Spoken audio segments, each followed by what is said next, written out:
J'engage une personne afin qu'elle promène chaque matin mon chien. Au décès de mon chien, le contrat devient alors caduc. Il n'a plus d'objet. Le même effet peut se produire à l'égard de l'offre de contracter.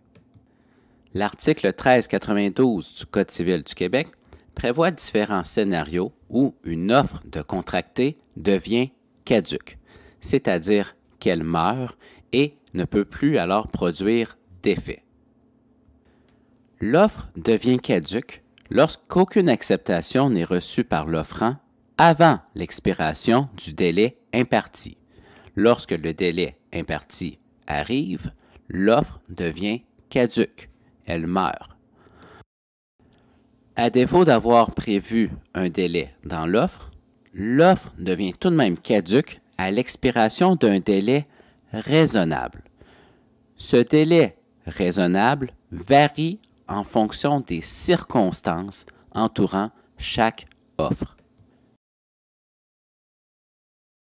L'offre devient également caduque lorsque le destinataire de l'offre la refuse.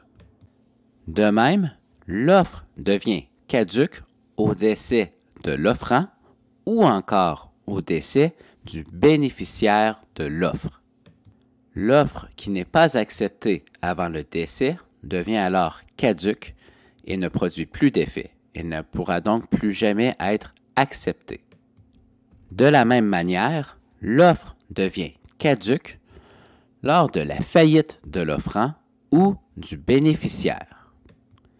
Enfin, l'offre devient caduque lors de l'ouverture d'une tutelle à l'égard de l'offrant ou du bénéficiaire de l'offre.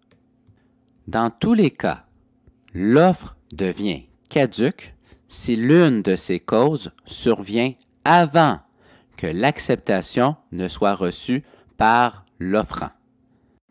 Si l'offrant décède avant la réception de l'acceptation, son offre devient caduque.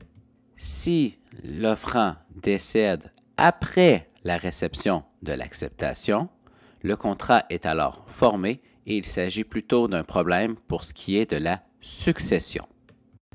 Voilà qui complète ce survol de la caducité de l'offre.